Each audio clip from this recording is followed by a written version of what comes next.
Good evening. Can you hear me? Okay. All right. We are honoring Northwood tonight. And for the Pledge of the Flag,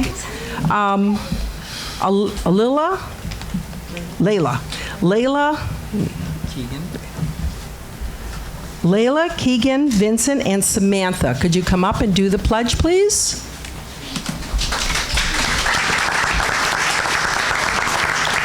And we have their principal, Angela Ferry.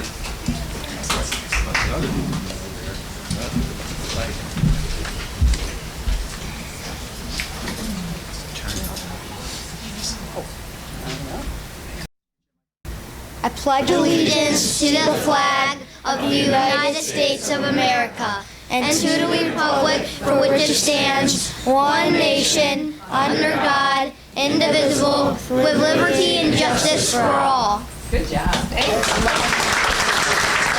guys are going to come back here and get a picture, okay? And now Northwood will do their presentation.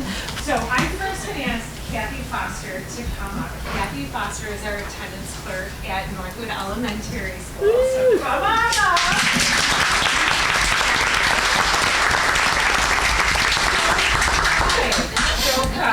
So if you don't know Kathy Foster, or that name doesn't ring a bell, Never met her. which you should after 36 years.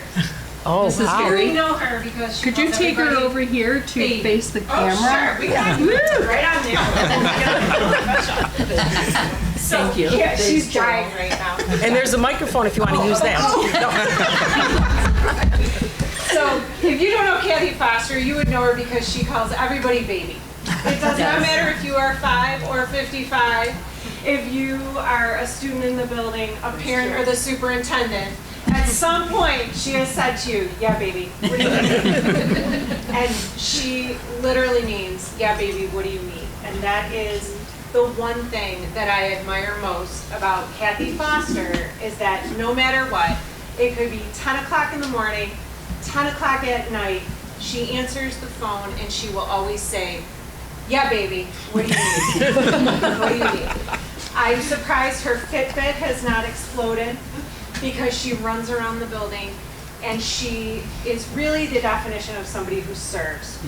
For 36 years. You serve us, you serve the community, you serve your friends, you serve your family, and we are grateful because it takes a village to do what we do, and you are at the heart of our village.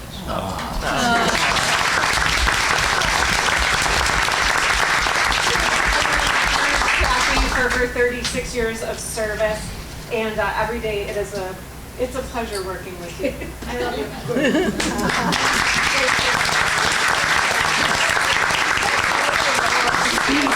Speech. I've never stood up. So I also have the great pleasure of honoring this evening and working with our ENL team. So I would ask that Rebecca Zeller and Rebecca Hutchinson and Ashley La Rotunda come right up to the front.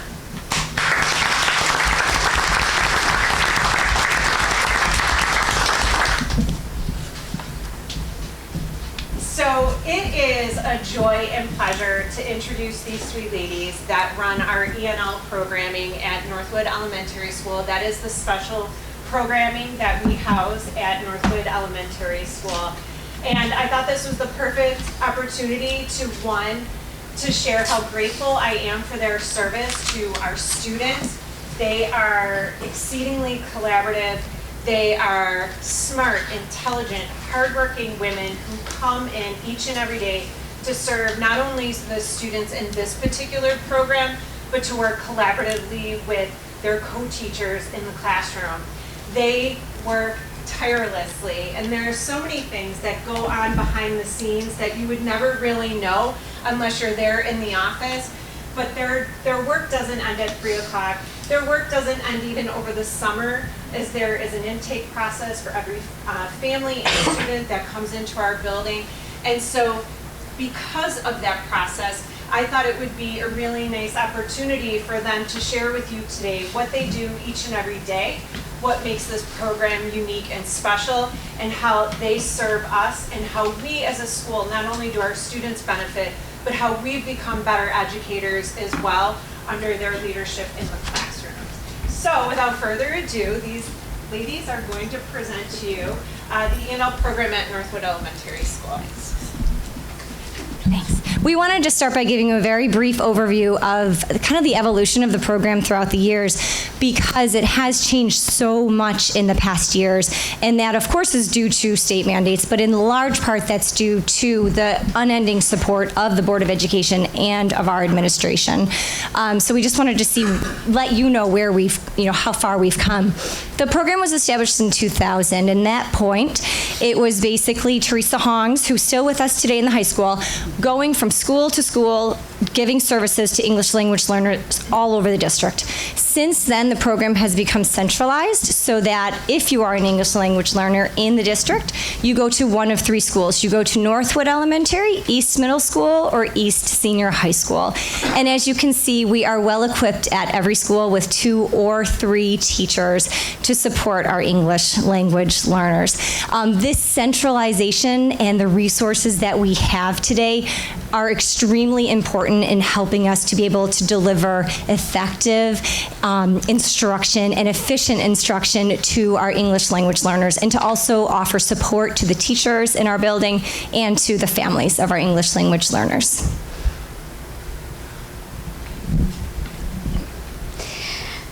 So in our field, we have a lot of acronyms, so I'm just going to go over them real quick.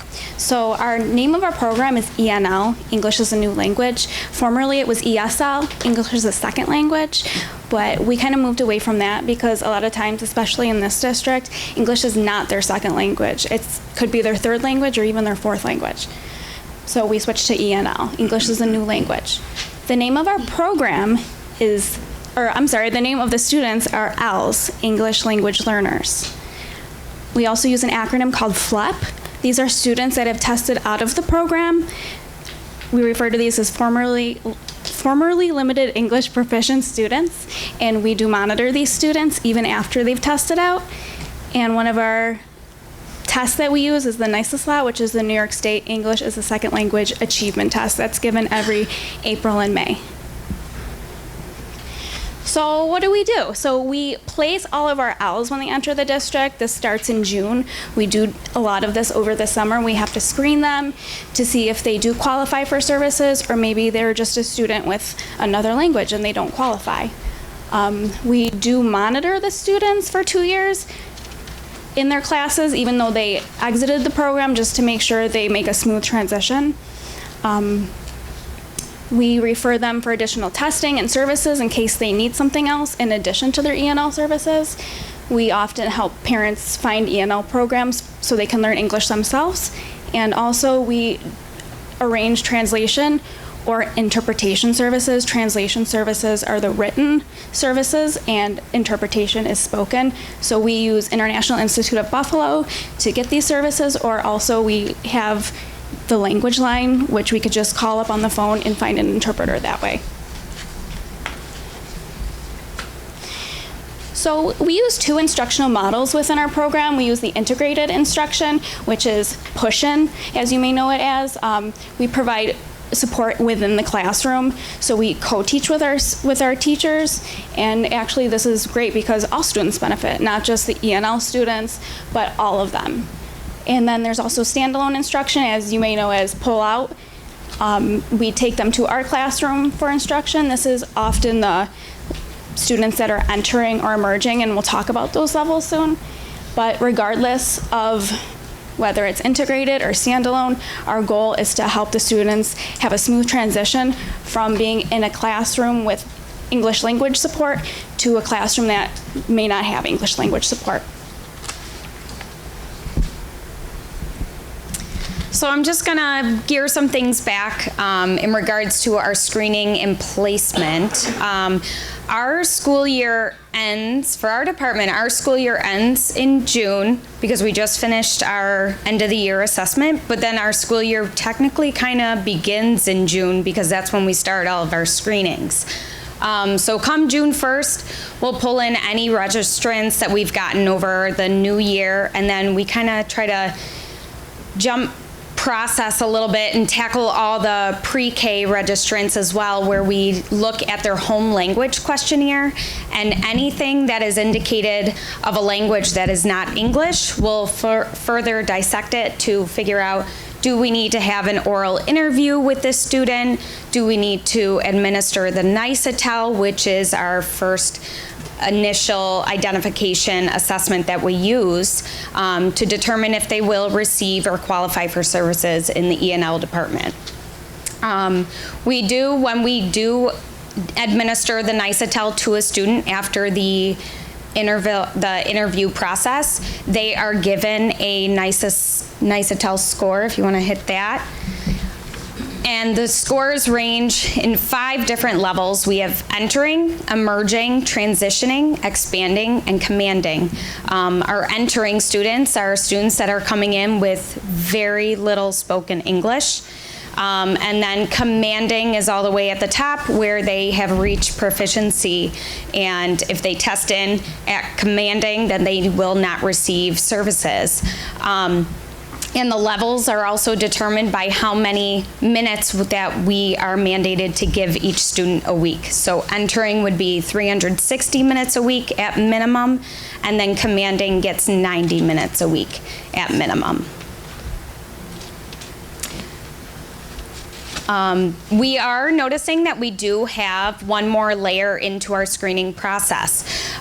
We are now getting a lot more students that are coming into our district with language needs, and they have special education needs. They're coming in with IEPs. So we actually bring together a language proficiency team that would be one of us on the committee, as well as an administrator and a parent, to discuss what the students' major needs are. We'll talk about testing accommodations, and then we'll also decide what is the best educational path for this student to ensure that they will succeed in the classroom.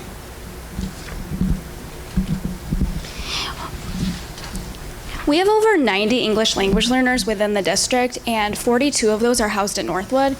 We range from languages from Arabic, French, Bengali, all the way to Vietnamese or Nepali. We also are representative of 16 different countries, from Yemen all the way to Vietnam. So this is a pie chart that shows all of the different languages that are spoken throughout the district. And it's kind of hard to see each individual language, but as you can see, there are many, many different languages that are spoken by students in the district. So especially at Northwood, we have students that come from all over the world that speak many different languages in their homes.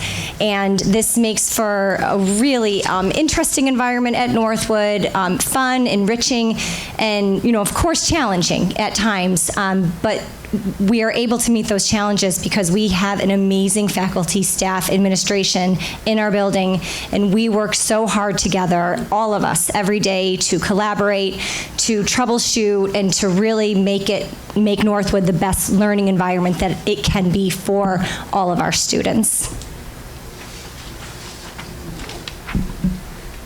We try to build bridges between the different cultures we have within the district. For example, we have an ENL Family Night, usually around October or November, and during this night we have all the families of our English language learners come together, and we have a potluck style dinner, and everyone brings a dish from their own culture, and we get to share through food that way.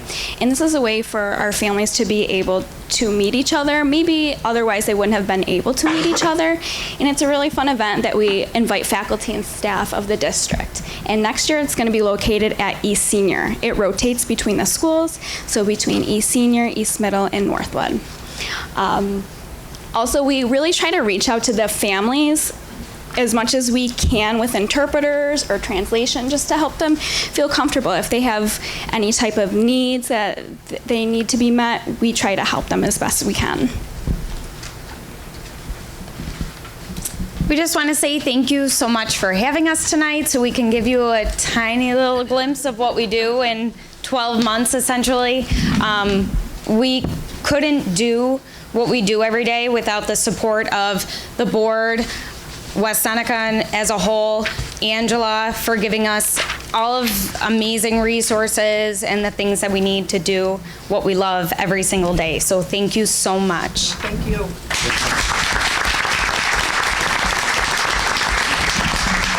I just want to point out really quickly, too, a few years ago, our state requirements for how we're supposed to be delivering services drastically changed in this area. And I can tell you the people that you're looking at, along with some of the other names that you saw up there in the PowerPoint, really did do a phenomenal job in being able to build this program. I mean, to go back 10 years ago, 8 years ago even, it wasn't what it is today. And obviously our numbers have grown a little bit too, but we have something that we can absolutely be proud of. But you guys have been the ones that have been building this from the ground up. Obviously with the support of some of the folks that you've listed, but you really have done the work and made, just made this real for our students. So I want to personally thank you for that. So thank you. Thank you. Yeah, I'd like to add too, because I was fortunate enough to serve as a principal of one of the ENL buildings in the district. And these ladies are selling themselves short because also, in addition to not speaking English at all, potentially coming in as a 15, 14, 12, 10, 6, and being immersed into our culture, sometimes speaking no English, there's a huge cultural shock that they have to adjust to what a school life is like. And so beyond just teaching English, you are there as part of transitioning them into what it is to be a student in American public schools. So it is an extremely, I think, enriching program, as you said, for the entire school community and district. So great job, and you should be real proud of your work. So thank you.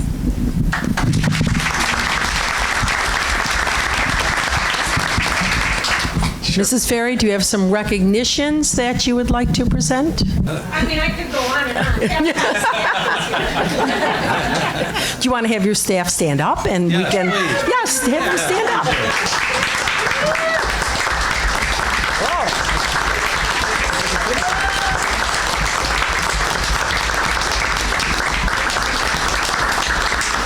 Looks like you brought most of the school with you. That's how we roll at the work. Thank you so much for coming and for your support for all the children. Can I just say one thing? I don't know if this is on. You're on. Yeah. You're on. I don't know. It's on. Doesn't matter. I got a big mouth. My sons went to Northwood, so it's always dear to my heart. And I notice and they've been out of school for a long time, but I notice every time we have Northwood here, there's such a happy camaraderie. Not that the other buildings don't, but there's something about Northwood. And of course, Kath is going to be truly missed when she retires. And I don't think we're not going to approve that, right? No. Sorry, Kath. But there's something about Northwood I can't help but say yay. And when it comes to the English language learners, I've gone to a few of those dinners, and those families are so proud of what they made. They want to tell you what's in their dish and what they do in their country. I just think that's so cool for us to do that as a school, and I know we've done it for many years. And I think it's wonderful for the families and the people that come. But congratulations, Northwood.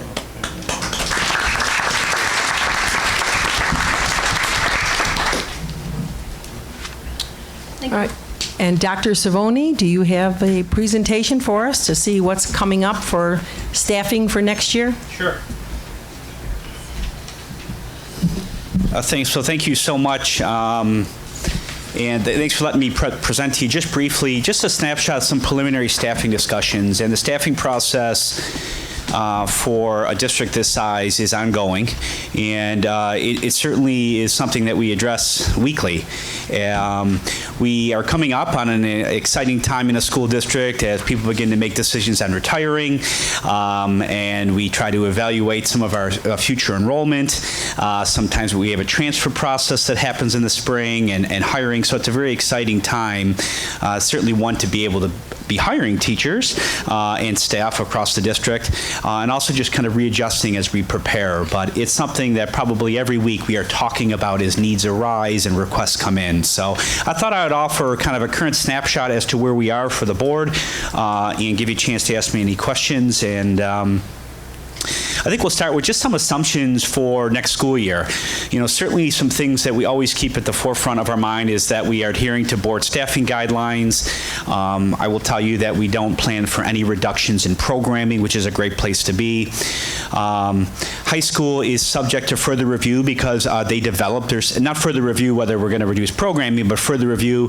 This is early in the staffing season right now, and we can do some predictions at both elementary and secondary buildings, but certainly our high school is driven by our student requests, and that process is already beginning. Usually it starts with our sophomores, they meet with their counselors, and then works through the rest of our students. Special education staffing is the same, and that is so based on the individual needs of our students, and that could be our current existing students as they are evaluated through our CSE process, or also students perhaps that are transferring in from outside districts.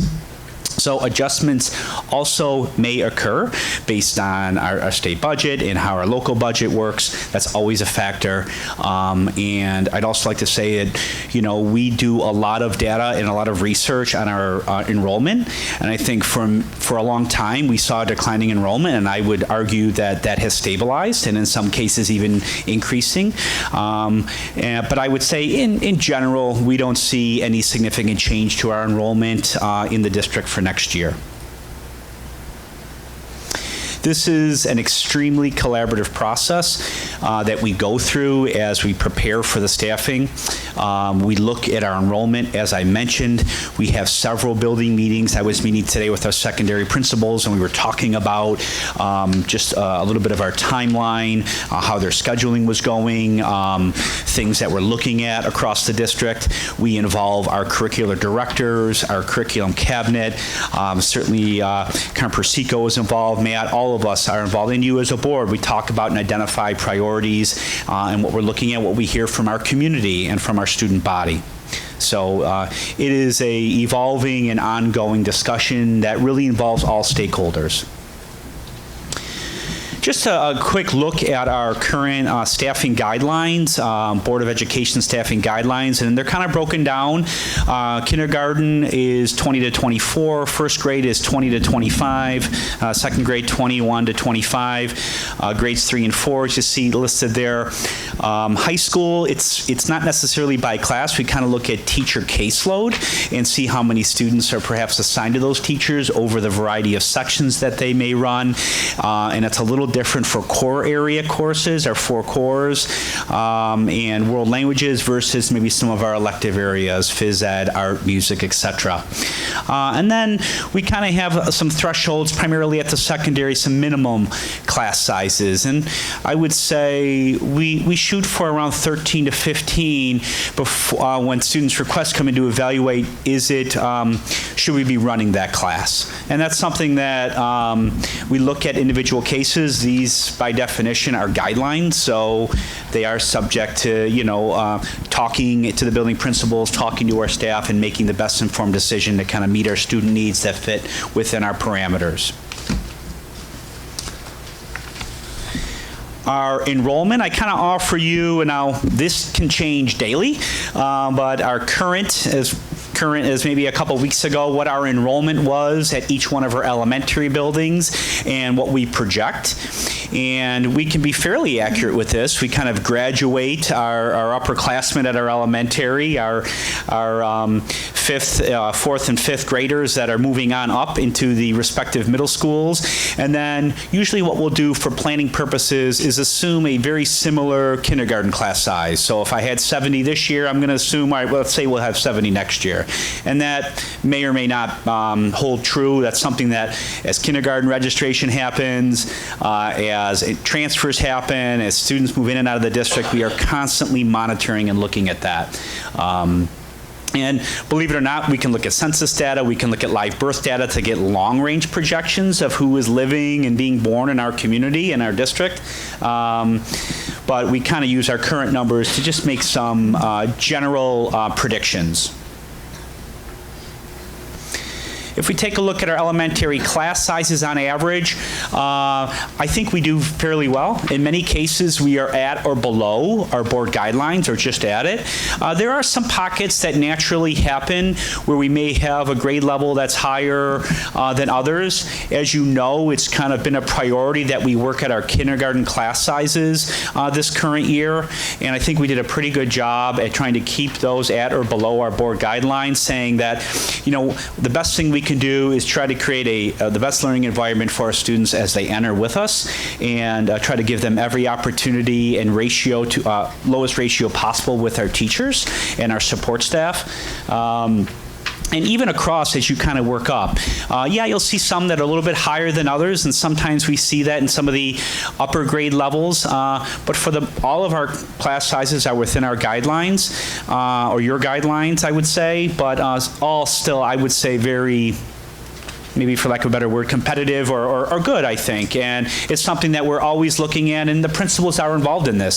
Sometimes they may know that, you know, this fourth grade class might benefit from a little bit of a smaller class size, but in a given year, maybe this fourth grade class we could maybe have one less section based on the dynamic of the individual students at that time. Our middle school projected enrollment, again, is pretty consistent. Again, these numbers can fluctuate. We see a little dip at each middle school going into next year. That's only as accurate as moving out our eighth graders into our high schools and kind of predicting where our fourth and fifth graders are moving up to East or West Middle. Again, this is kind of a moving target, and certainly as we move into the spring months and May and June and even in the summer, we are constantly looking at this to just see where the movement is. And some communities might be more transient, where we may see generally a later push, maybe even into August sometimes when people register, and that's why you see kind of this always, hey, register for kindergarten, or, you know, and sometimes middle school, sometimes where maybe you might have students outside the district, maybe either in a private or parochial, and have decided to come back in, you know, back into the district. Middle school average class sizes, again, I think are good for the most part across the district. You kind of see this broken down into the grade levels. Certainly, you know, some are a little bit higher than others, and that's something that we look at and meet as a team and meet with the building principal to talk about. Is that an area where we need to make a staffing priority and make recommendations to perhaps add a section or a team, et cetera. And sometimes at the middle school with the teaming, you know, you have to be creative because there's teams of 4 or teams of 6, and you can't just, I mean, adding 6 teachers at any given point would be a lot. So you just try to look at each individual schedule and work with the principal to try to, you know, create the best environment possible. High school projected class sizes. You know, over the past years, our class sizes in our core areas have been within board guidelines, and there's a lot of factors that determine that. How many sections are offered? What is the elective impact? We have a variety and comprehensive programming at both high schools, so it's great. Students have a lot of options, and there are sometimes trends in what students want or what society is pushing towards maybe in a specific area, and that can affect class sizes across in any given subject area or department. The cohort size, obviously, and then sometimes our special ed accommodations that need to be made can affect how our class sizes fare.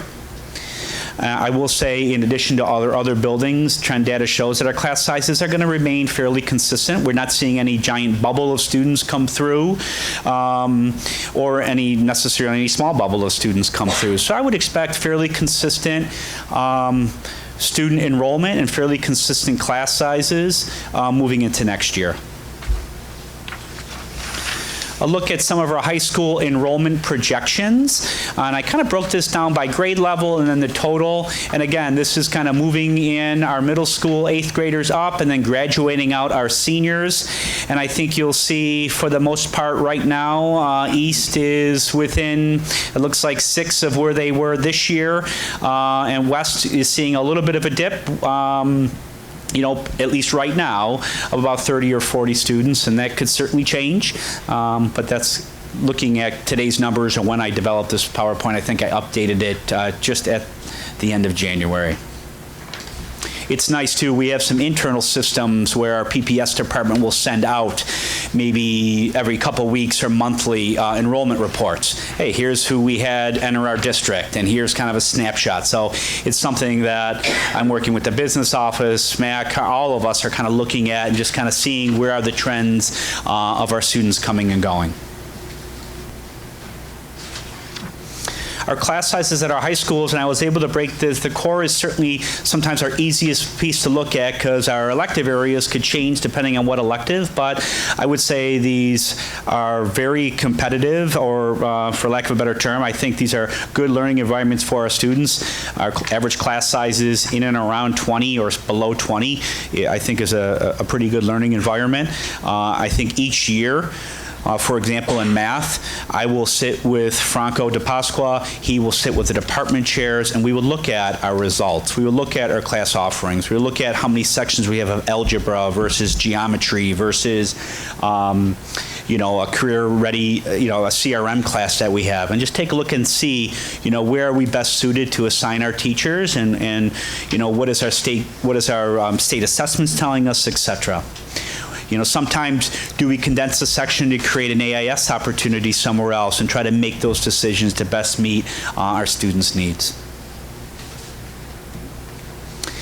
3-year staffing projection, and I don't have a projection as we're still working through our budget for next year.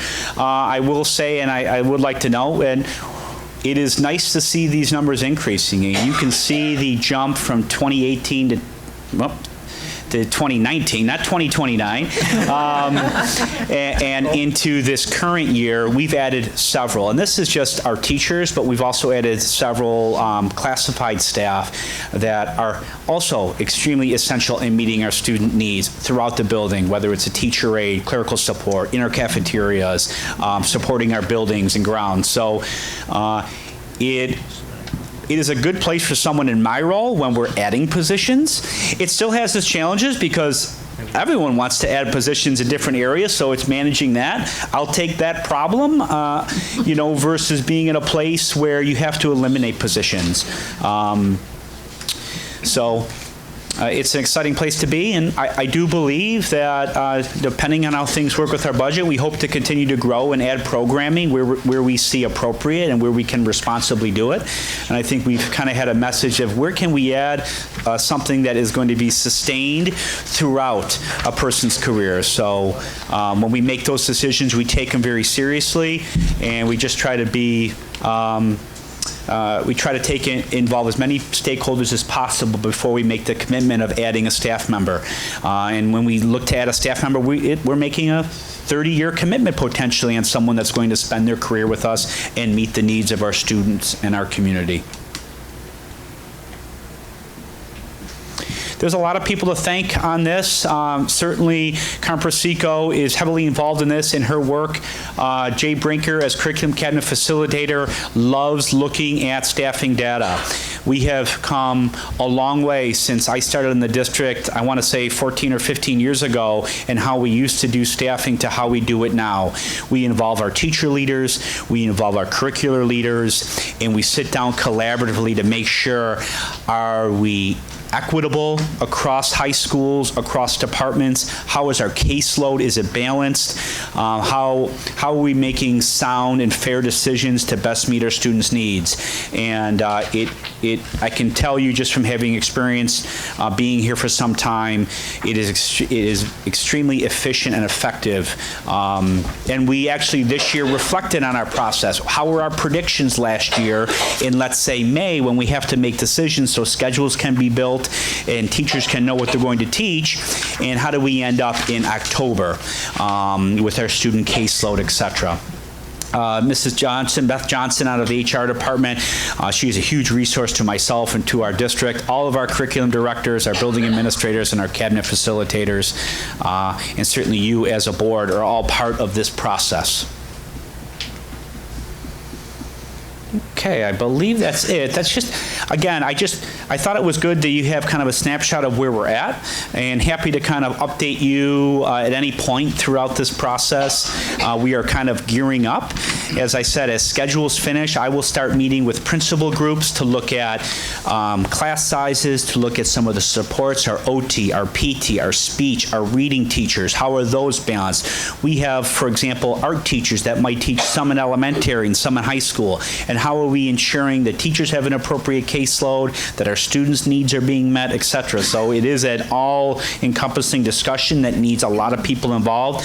So, and that process is starting now and will work right up through the end of June, and then ultimately into the summer as well, as we see enrollments and things, and have a much better handle on where we are budgetarily as well. So, Dr. Cervoni, I don't want to put you on the spot, but I think we're right at the max, UPK numbers. that is something I don't, so I don't necessarily directly oversee that, but I believe we're in a good spot with like maxing out like how many students we can get through the grant, et cetera. Can you speak to that? It's approximately 230 students is what we get. We're right where we want to be. Yeah. Okay. And I think we just talked about sites and everything just recently at a board meeting as well. And that is, Kim McCartan does a great job of kind of overseeing that, and I know we work through the grant on that. So yeah, that's been a program that we certainly have taken advantage of and our community has been able to benefit from. Any other questions on this? I noticed that we are using the same facilities for UPK as we did last year, as far as the outside. Yeah, yes, it looks like we are even, yes. Yeah. We're good. Any questions? Okay, so if at any point you have questions on these things, you know how to reach me, but certainly as this evolves, I'd be happy to come back and give you an update if you so wish. But thank you for your time today. Appreciate it. Thank you. Thank you very much.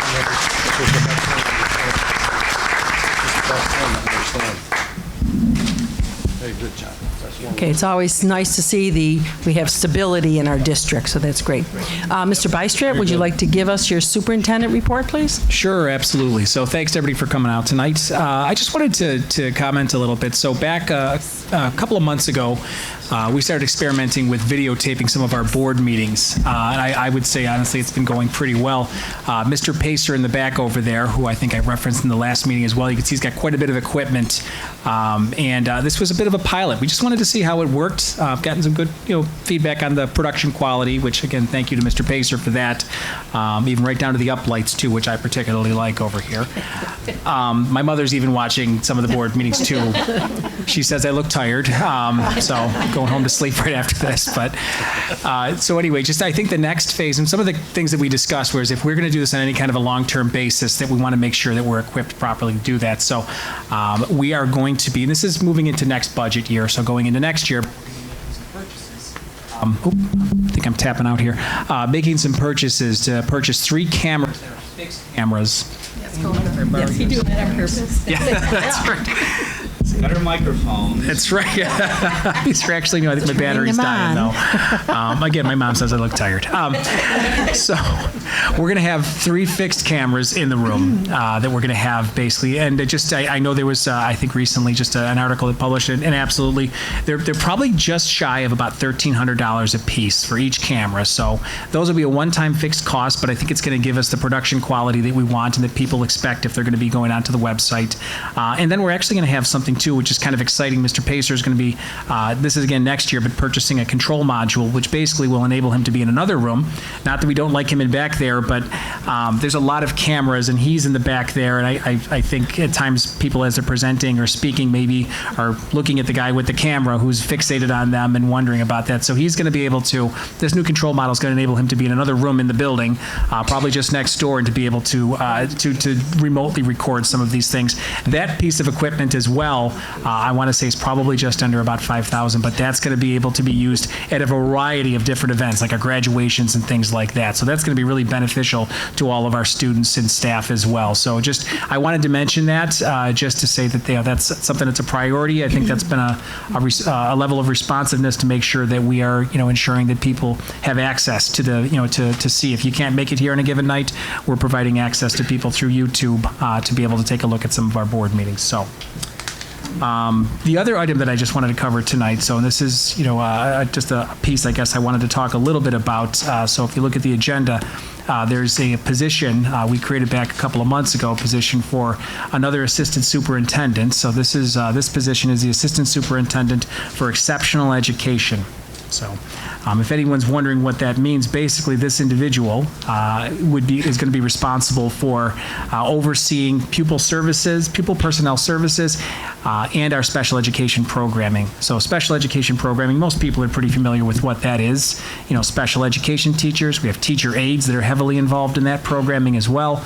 But then if you look at the pupil personnel services side of the equation, that's your social workers, your nurses, your school counselors, psychologists, occupational therapists, physical therapists, speech pathologists. I mean, it's a pretty long list of individuals and services that are provided. Our pupil personnel services department, I always said when I was the director of pupil personnel services, it's not one of the nicest titles in the district. I hope Mrs. Spagnolo is still not in the room over. She's our director. But, because a lot of people don't know what it is, but it is everything from students that are on homeschooling or home instructed to, making, ensuring that people's, medical needs are being met through working through our nurses. It's working directly with some of the, our special education department. It's really difficult to sort of pull the two apart. Overall, I would say that in our district, probably about 15% of our students are classified as having some sort of an impairment or disability. In a district our size, that's pretty substantial. As far as the budget is concerned that this individual will be overseeing, you're probably conservatively talking about maybe I would say somewhere around just north of 13% of the budget, but that doesn't account for most, if not all, the pupil services side of things. So it's actually substantially higher than that. And just, overall, this person is going to be responsible for ensuring that we are compliant with a wide variety of ever-changing New York State and federal regulations, ensuring that we are appropriately filing documentation and forms and grants and things like that so that we can maintain our funding lines. So this is a very similar position to one that we had in the district before, and we, are looking to be able to add it back again. So I just wanted to take a little bit of time to talk about that because it's not an addition that you make every day, but it was something that was very much strategic. There was a lot of conversation about it, and we felt it was appropriate. So I just wanted to be able to talk a little bit about that. So that's all I have. Thank you. You want this back, don't you? Okay. I don't know if they want to hear me, but and at the high schools we have students that come and tell us, what's coming up and what the high schools are involved with. So we have Callista here today, and she's from East Senior. And so if you just want to give us some updates for East Senior. Sure. First of all, I'd like to thank the board and community members for allowing me to speak tonight. Okay. Richard's going to your microphone on. Sorry. Thank you. Okay. I'd like to thank the board and community members for allowing me to speak tonight. At the school, we have a senior named Abigail Jackson partnering with Mrs. Walgus to make sure Black History Month is well represented at the school. They've teamed up with ROCAPA and Student Council to form some events. We have slam poetry, an artist workshop, door decorating contest, which is taking place at the school, which is very popular. I was working with Mrs. Walgus today for ROCAPA's door, and it's coming out really well. In addition to that, on our athletic end, Unified Bowling has started. This past week, they had a game with Star Point, and this Thursday, they have a game at the Fredonia. So that'll be really exciting. And then we have indoor track. Vinny Pagliaccio and Emma Grzybinski both made sectionals, and 5 other new students to the team have also been allowed to make sectionals, which is really exciting. And then finally, with our art department, seniors are going to post up their new single art pieces at the community center, which opens this Friday for the AVA Senior Show. And then finally, for the music department, we are working on our Mamma Mia musical, which is upcoming in March. Mr. Ferrugia and Kelly Copps, our choreographer, have been working really hard to piece the show together, and it's coming out really well. And then finally, on the student council end of things, we recently just had our Hockey for Humane Week, which turned out really well. We teamed up with the Buffalo Animal Shelter to fundraise for a lot of dog toys, and they brought in different dogs throughout the week for the students, and everyone was really excited. They handed out a bunch of information about the adoption process, and so that went really well. We, I think, fundraised over 10 or 15 bags worth of dog toys, and so it came out really successful. And then we are also working towards creating a jean drive at the end of the month. We want to donate gently used jeans to homeless shelters, and we hope to be partnering through this website with Aeropostale to fundraise these jeans, donate them, and hopefully we can win a $10,000 or $15,000 grant and use that towards scholarships or whatever the school needs that student council can be able to provide. And yeah, and I think that's about it. Student council has been working really well with Abby, for example, to make Black History Month something important to the school this year, and just in general teaming up with Rho Kappa and different honor societies to make events something that's really worthwhile for the students to participate in. So it's been going great this year. Are you in the play? Yes. Yes. I'm a friend of Sophie's in the musical this year. Yeah. That's a great play. Yeah, I'm really excited. I can't wait to see how it comes out. So, Exciting stuff going on at the school. It's nice to see. For our central reports, Dr. Cervoni, do you have anything to? No, just wanted to congratulate all those that we are acting on their retirements this evening, and certainly exciting to see some creations and a lot of appointments, including those permanent. So just congratulations to those people receiving permanent appointments tonight or being appointed.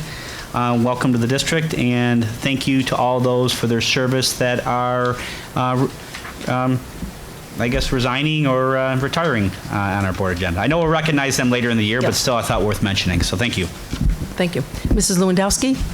Yes, good evening, everyone.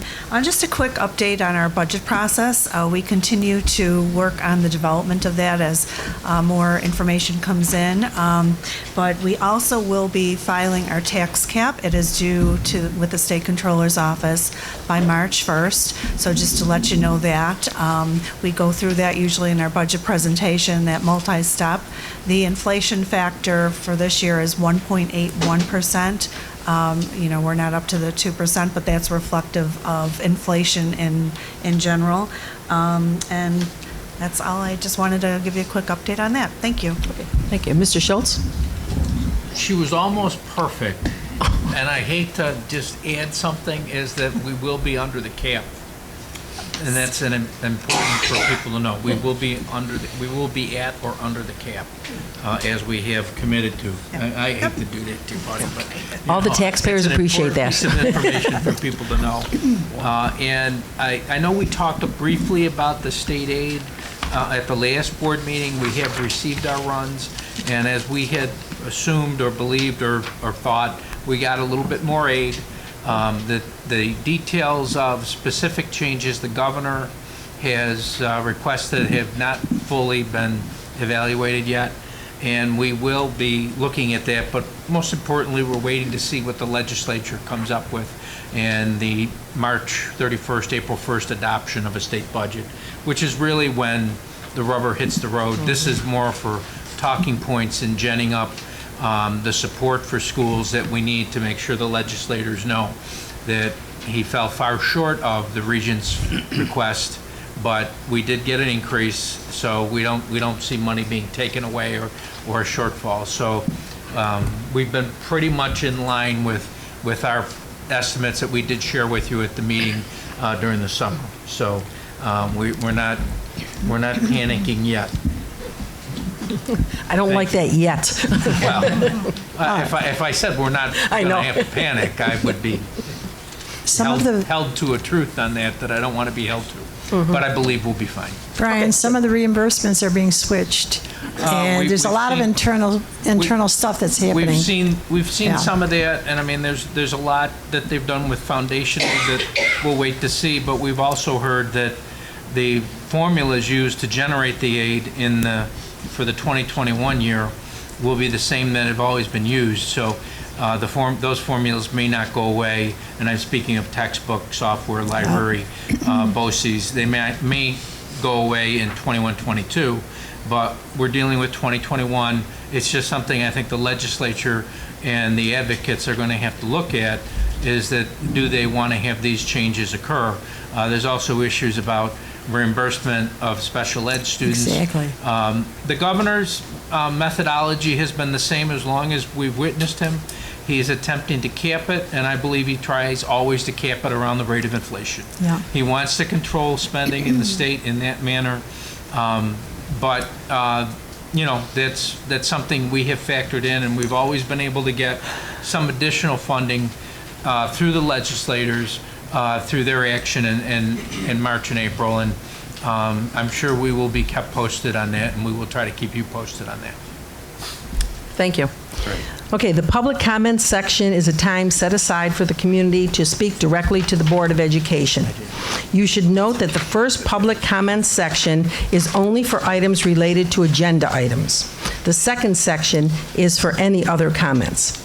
Each speaker is given 3 minutes with a total allotted time of at least no more than 30 minutes. When called, please step up to the podium, state your name and address. Please be respectful in your comments and do not divulge any personal or confidential information like specific names, situations. Board members and the superintendent administrators will not answer specific questions or engage in dialogue. The information shared will be carefully considered. An appropriate person will contact you. If you'd like to be contacted, please leave your information with the district clerk. Okay, so we have Susan Kims. Were you going to speak about an agenda item? At the end, okay, all right. Ms. Bridenstine, did you want to speak? Okay. Come on up to the podium. Hey, Rich, we can give her that mic, Callista's mic. Sure. Let's get this one.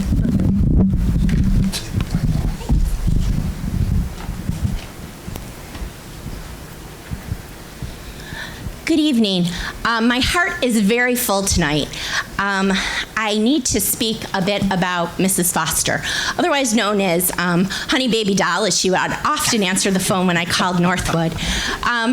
Our first experience with West Seneca Public Schools started at Northwood, and started with Mrs. Foster being in the office with my husband, who was the principal at that time. And my husband was a new principal, brand new to the school district, and Kath whipped him into shape. She made sure that he was doing exactly what he was supposed to do, that he answered the phone when he was supposed to, that he got back to those parents, that he did everything that he was supposed to, and she did it with kindness and care and a lot of love. Those years that my husband was at Northwood, there was a lot of good times, but a lot of loss in that office, and they were all there together. So Kath, Bob is at a board meeting tonight, so he's not able to be here, but he sends his love. So, and on top of that, I just wanted to speak this evening also about the fact that I follow the agendas that are posted online. I watch the videos that are online, so thank you, Mr. Bedian, for pushing for that for so long. I read the minutes and I attend board meetings when I can, and it was such exciting news to see the Board of Education vote unanimously in November to create the position of Assistant Superintendent for Exceptional Education. I'm sure that that was an exhausting process to all. I want to thank Mr. Bystrak and the entire Board of Education for making this a reality tonight for our community. I believe that this position is in the best interest of our community. This position is going to make such an impact for our precious children, the reason that we are all here, and their families. It's going to help us to navigate all those state and federal mandates, ones that we don't like, but we have to follow. It's going to make the district even more fiscally responsible.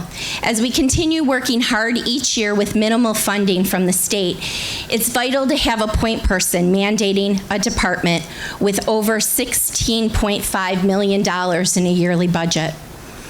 I would also like to take this opportunity to thank Mrs. Bussey for her unending voice you bring to this Board of Education for our kiddos with special needs. You never give up.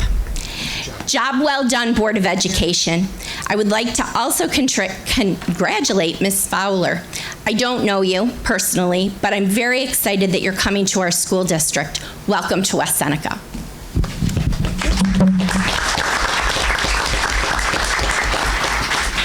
Is there anybody else from the public that would like to speak? Okay.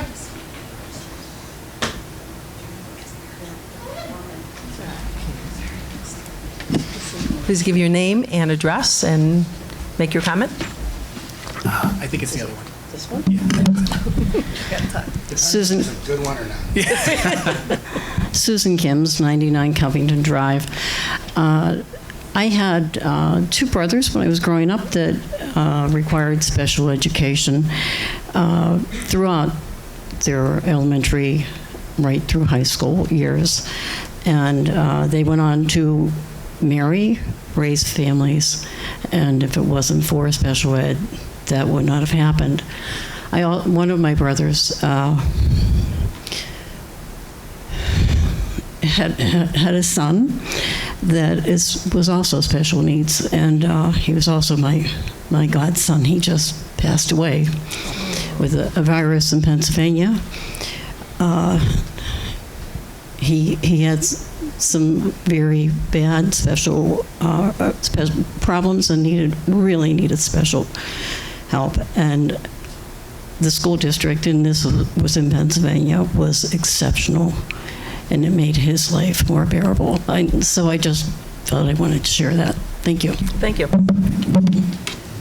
Would anyone else like to speak? Please give us your name and address. What's your name, lady? It's the top one. I'll just take it.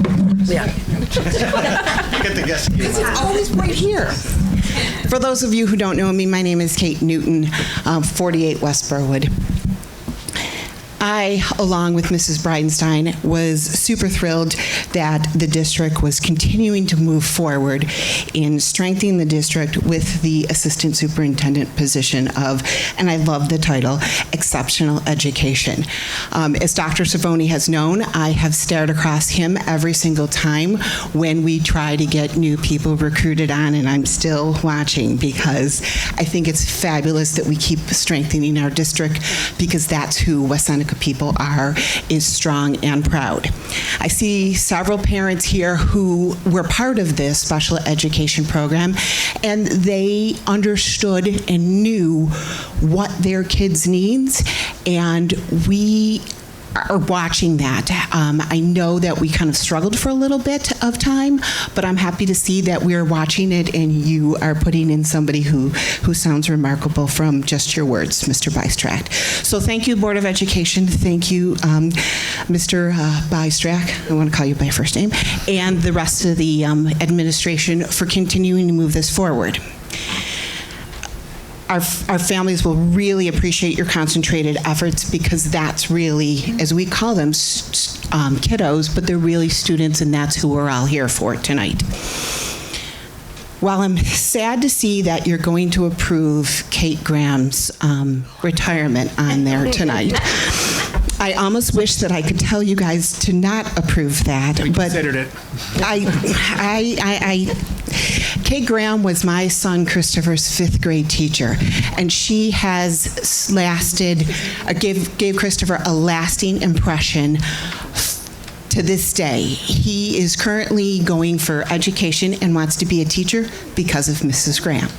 So when I saw that on there tonight, my heart broke, but at the same time, I will say that I was jealous that she is retiring, and I still am in no condition to retire because my kid's in college. So I just wanted to give a little shout out to her and love to her from our whole family From my husband, Michael, and my son, Christopher, we wish you the very best. Finally, I'm also happy to see that we are filling in some of our coaching staff. I will say, as a lacrosse parent of the West Side, I was a little nervous watching some of the agendas going through that didn't have any coaching staff on there, so I was nervous. But I will say that I am very happy to see that on the agenda tonight there is some new people coming on, especially the individual of Tyler Nuckloff. I know I'm not supposed to say any names, but he is my son-nephew. He has called me aunt his entire life, so I was thrilled to see his name on that. I called his mother today and said, "You didn't tell me any of this." She's like, "I know, I kept forgetting." So he's already pumped and excited, and he already has a game plan for West. So I'm very excited to see that. I miss all of you, but I will say it is nice not to have to come to a board meeting every time that I can watch it. So thanks, Mr. Bediat, too, for pushing that. It is nice when it was snowing last time that I just watched you guys all. So it's good to see everybody. Thanks for everything you all are doing. I very much appreciate that. Thank you. Anyone else for public comment?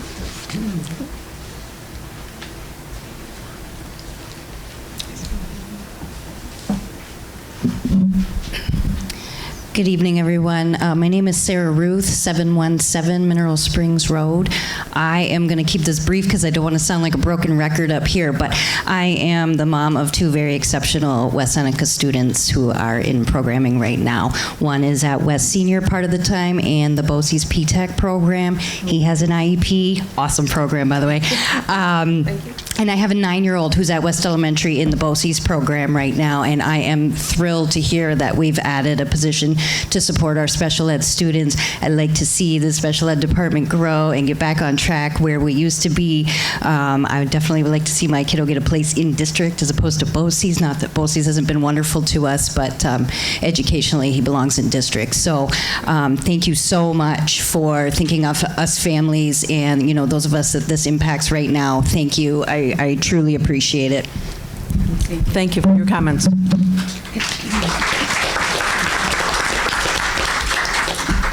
Diane, before, can I make a comment? Yeah. Oh, yeah, the comment. Oh, before we move on the agenda. Okay. Okay. Is my mic on? Yeah. Oh, okay, thank you. Kelly Oldenburg and myself and the NIFIC board last night held a career fair at BOCES, and we would like to thank all the West Seneca parents and students that attended. I hope that they got a lot of information. We are going to continue to have these career fairs. So on behalf of NIFIC and Kelly Oldenburg, we thank the West Seneca participation, our guidance counselors who passed out the information, as well as our tech teachers. Thank you so much.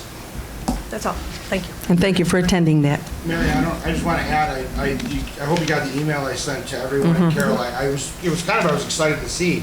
My daughter's tech teacher offered extra credits yes, he did. for any student that attended. And he was also there that was amazing. greeting the students and meeting the parents. He did a wonderful job. And that's, if I remember correctly, my daughter's in 6th grade. Yeah, the 5th and 6th graders were coming. That was great. I mean, get the kids exposed to that at such a young age. I really appreciate Well, that. that's been my heart and soul for a while, pushing down into the middle schools. So I'm pushing it through NIFIC as well. Hopefully the rest of us support you on that, because it's a great idea. Thank you. Okay, great. Okay, could I have a motion to accept personnel A and B for the certified resignations and terminations and for the certified appointments? I'll move. I'll second. All right, any discussion? Yes, Mrs. Beers, I would be thrilled if this was an appointment for a director of our special ed department. That department has been without a director since our former director left last year. And that department is near and dear to my heart, having a special needs sister. What's troubling is the recent budget from our governor, which is not favorable to districts like ours. We've added 2 assistant superintendents in the past couple of years. That title adds at least $50,000 additional to a director's position. So I'm going to Albany for Advocacy Day Monday and have numerous meetings with our legislators. But the erosion of foundation aid and switching of expected reimbursements is going to be very difficult for districts like ours. So please, hope for the very best, because we need to be really adding funds coming into our district. So I just wanted to explain my concerns. They're no surprise to any of you. I always worry about it. So thank you. But we need, foundation aid is going to be sparse for us, and we need a lot of advocacy. I have appointments with legislators all day on Monday, so we're hoping for the best to raise enough funding for what we want to do here in West Seneca. Okay, thanks for doing that. Yes, thanks for going to Albany. You're going to make a big truck, come back with money? Well, I hope so, but I do have concerns about it because he's, well, as Brian said, he knows, he studied some of the budget, but he's switching a lot of things. He's going to make schools, he wants to put it all into very special needs schools or low-income places, and we are not qualifying for that. So some of the reimbursement that they're going to give us, or used to give us, even for our special ed kids, is going to be shifted, and we're going to have to bear that on our own budget. I just want you to know that. So some of those reimbursements are going to be... We'll see when his budget comes out, what exactly, that's right, the proposals are. But I just want you to know that it's... Everything's speculation at this point. Yeah, well, it's not an election year, so he's going to do as he pleases. I just want to tell you that. Okay. Any other discussion? Any other discussion on 5A and B? There hasn't been that one key person there for several years due to illness. Mr. Lehman retiring way back when, Mr. Bridenstine being there way back when. So it's great to see now we're going to have this lady that we're going to introduce shortly and have different leadership and getting back to me, I believe, to where we were. And I'm sure Drew, that young man right there, is going to be a great support to you, Mrs. Fowler. But I thank everybody. I'm sure I forgot others that stepped up at the time of kind of transitioning and whatnot. And I see nothing but good things coming. It's great. Well said, Carol. Okay. Thank you. I also have a comment to back Kate on this too. Kate Graham is phenomenal.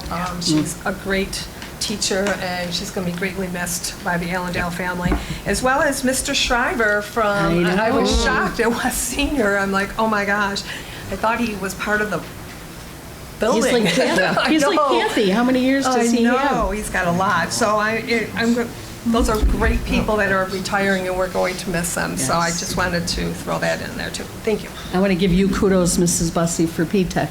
Oh, yes. You're the one that started it. A young man spoke to us last year that I'd like him to come back again if he could. He was wonderful, describing what P-Tech did for him to really save his life. He said he probably would have quit school. So, thank you, Mary. Hopefully we increase those programs. Mm-hmm. Thank you. Looks like we're Okay, good. any other discussion on 5A and B? Okay, can I have a vote? All in favor? Aye. Opposed? Carried 7-0. Okay, we have, we're approving a speech teacher in 5B. I'll move. Can I have a motion? And I'll second. 5C, excuse me, 5C. I'll move. Mary seconds. Okay, any discussion? All righty, can I have a vote? All in favor? Aye. Aye, opposed? Carried 7-0. Okay, for personnel, for classified, there we have one retirement, we have a couple unpaid leaves, 6A and B, we'll need to do that. So can I have a motion for 6A and B? I'll move. Okay, Mary. Peter. Peter, okay. Mr. Kwiatkowski, second. Any discussion? Okay, all in favor, can I have a vote? All in favor? Aye. Aye, opposed? All right, and for 6C, we need a separate motion for this because we're creating a teacher aide position. So, okay, Mr. Kwiatkowski and Mr. Bedient, and any discussion? Huh? It was Larry. Is this thing on? I thought you were... That's all right. Okay. One of the guys over there, no. They all look the same. Oh, yeah, I'm not going to say the names anymore. Okay, so can I have a vote? All in favor? Aye. Opposed? Okay, carried. And I think Move on the remainder of. for... Personnel? Yep. Yeah, we can do the remainder of personnel. Okay. I'll second.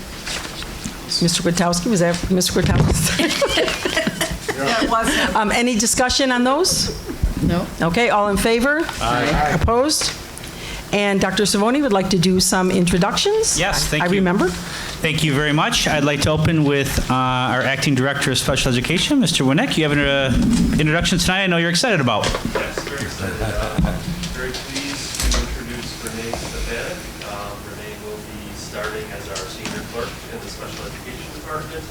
We stole her away from the Erie County Water Authority. Okay. We're very glad to have her. And she'll play a key role in our department. We're very glad to have her here. Renee is a West Seneca resident. She has 4 children, one at West Senior, one at West Middle, one at West L, and a preschooler. So she's very invested in our community, and we're excited to have her join our team. I just want to echo, too, what a lot of folks have shared about welcoming Mrs. Jackie Fowler, and I echo those sentiments and thank the board as well for the creation of the position and the support for the special ed and personnel department. Thank you.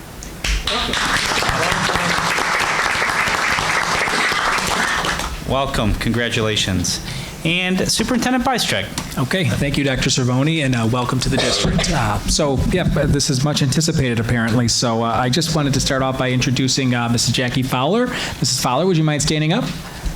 All right, so Mrs. Fowler actually was just approved to be our new Assistant Superintendent for Exceptional Education. So I know I talked a little bit earlier in the board meeting, and a few others talked about the significance of the position as well. Just a little bit of background on Mrs. Fowler, too. I can tell you, first of all, it was a very competitive interview process. There were a lot of high-quality candidates, and Mrs. Fowler stood out among that group.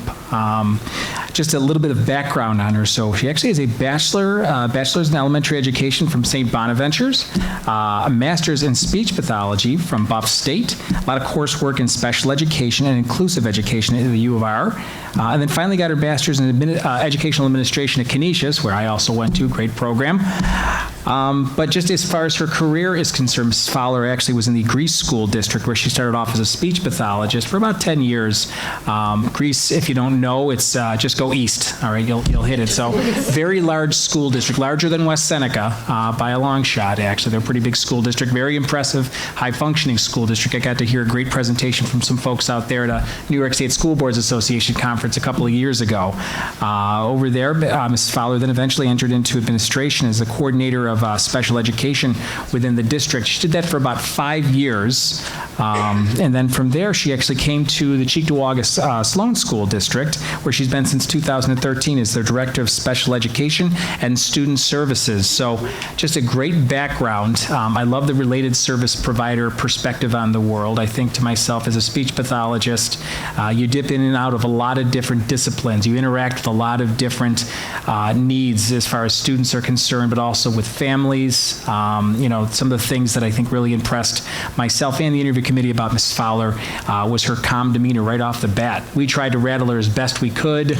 Didn't work, but she, just very calm, thoughtful, answering questions, very comprehensive in her approach, very student-centered, very centered on working with families as well, and understanding, that if you're going to make changes, understanding the change process, understanding the importance of having buy-in from the people with whom you are partnering, and really just taking a collaborative approach. So that's what really permeated. She went through several interviews, each one a little smaller in terms of the group of people that she was with, until finally she and I were able to just sit for a little while and talk, and it was a conversation, which is exactly what I was hoping for. So, Mrs. Fowler, congratulations to you. Don't sit down yet. You brought a friend with you. Would you mind introducing your... This is my husband, Brian. That's Brian with an I, in case anybody's wondering. So. And our 14-year-old son is home, had practice and homework, so he stayed home. Well, welcome to West Seneca. We're thrilled to be working with you. Thank you. I'm glad to be here. I look forward to working with all of you, and I appreciate the comments early on, as well as thanking the board and Mr. Bystrach. I look forward to getting started in the district and really continuing those leadership opportunities. So thank you.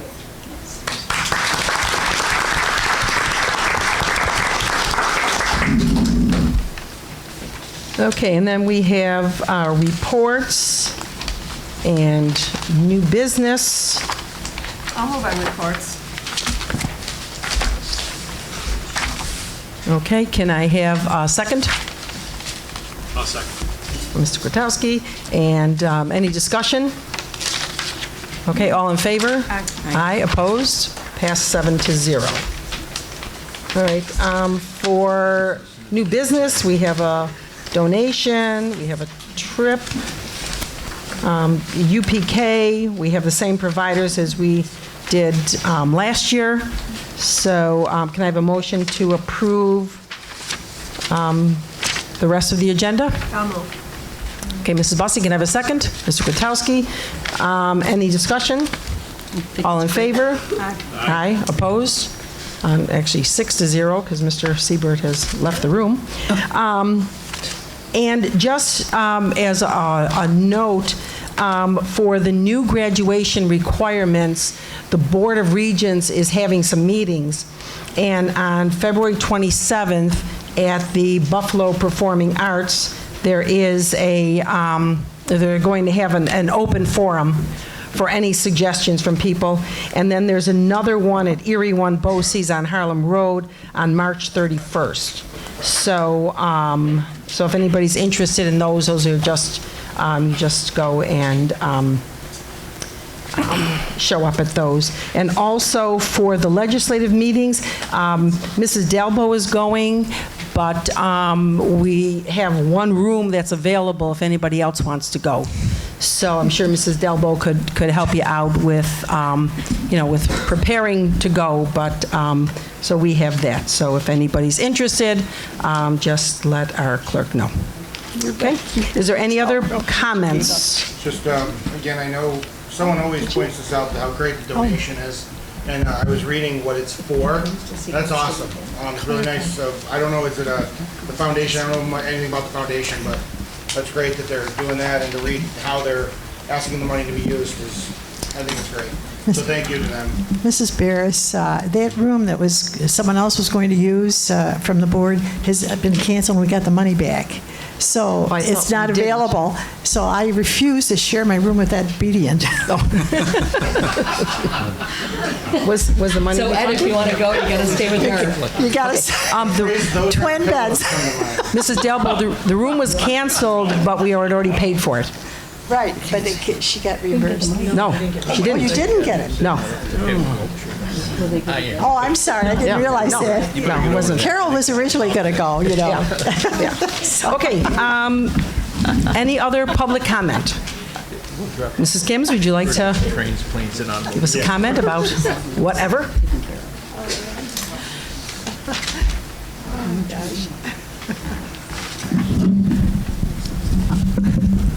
Thank you. I almost started blubbering earlier, and I promise not to do that this time.